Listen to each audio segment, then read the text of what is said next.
Welcome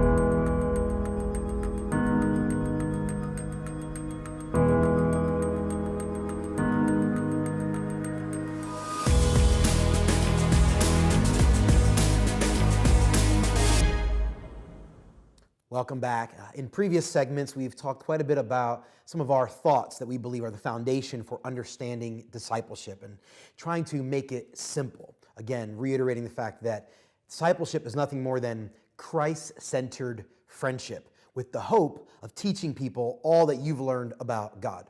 And again, whether that's a little bit or a lot of stuff is irrelevant. We want you to go teach people all that God has implemented and endowed in your heart. Now, in this segment, I want to start getting into some of the specifics about how do you actually make disciples well. And we're going to give you a variety of tips and techniques on how to be very effective in disciple making. The first thing you must do if you're going to be a great disciple maker, the number one thing that you absolutely have to do, and that is you have to go spend time with people.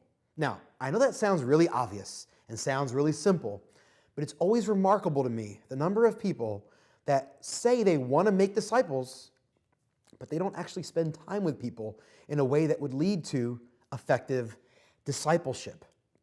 In fact, if I'm honest, I've actually been friends with people who are church leaders, pastors, elders in local churches that have told me they don't spend time with people. And I do believe that's somewhat of an epidemic within contemporary pastoral ministry. There are lots of pastors that don't really spend time with their people.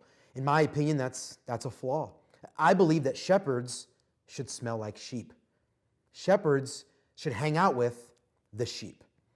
Regardless of where you are on the spectrum of faith and where you feel like you've grown or matured in your faith journey, and regardless of your biblical knowledge or your education, regardless of what status or position you hold or if you hold none, all of us are called to go spend time with other people and to help others grow in their faith.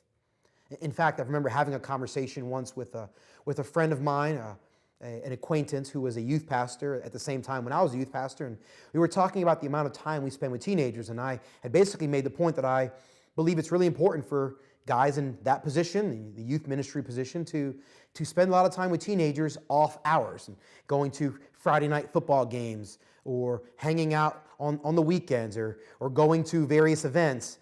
When I was a youth pastor, I can't even tell you how many plays I went to that my teenagers were in, or sporting events that I attended because teenagers in my youth group were playing in that particular game. I even attended a national debating event once because one of my teenagers in my youth group were in this debating competition.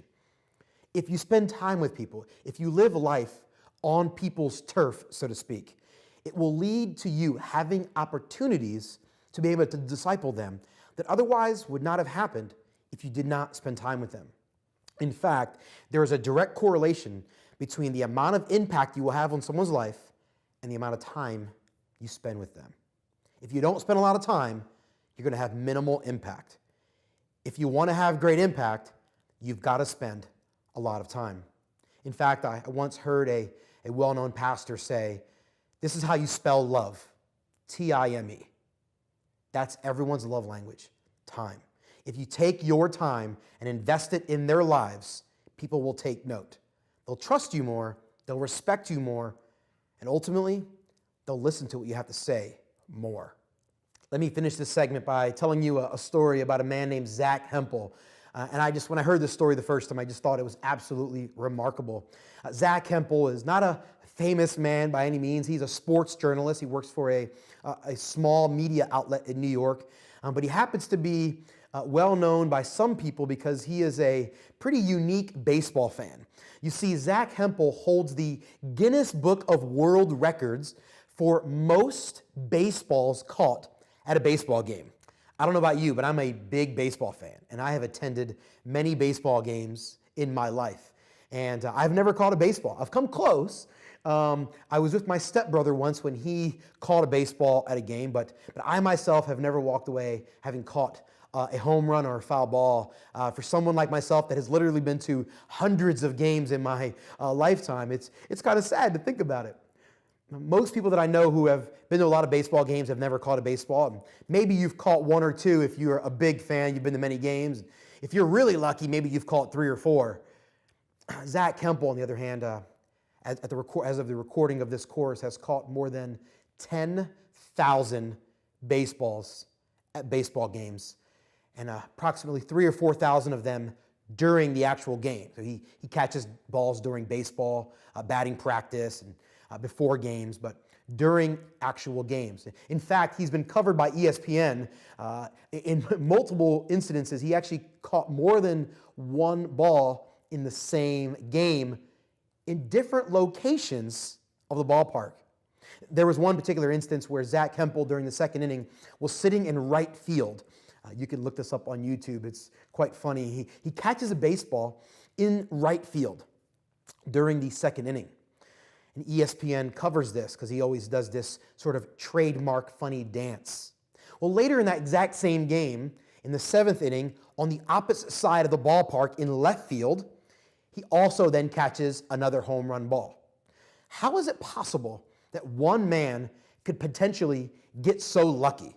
How could he, in the second inning in right field, catch a baseball, and then later in the same game find a spot on the other side of the ballpark that just so happens to be the spot where a baseball would eventually land? How does he get so lucky? In fact, I saw an interview with Zach Kemple where he was asked this exact question.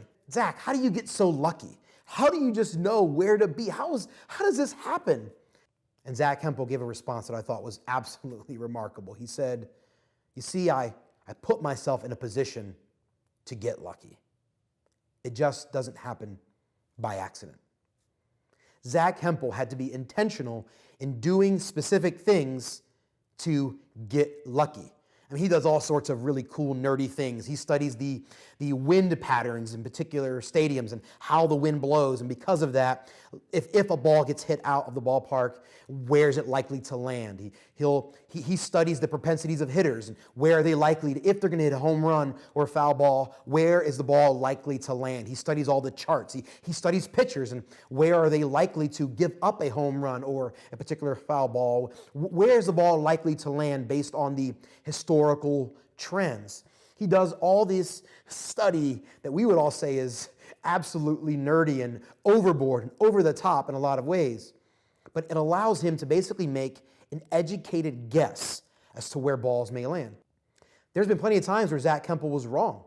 There have been times where he guessed where he thought a ball would land. He goes to that spot in the ballpark, and a ball never ends up landing in that spot. In fact, I heard Zach Kemple say, I've actually been wrong more times than I've been right.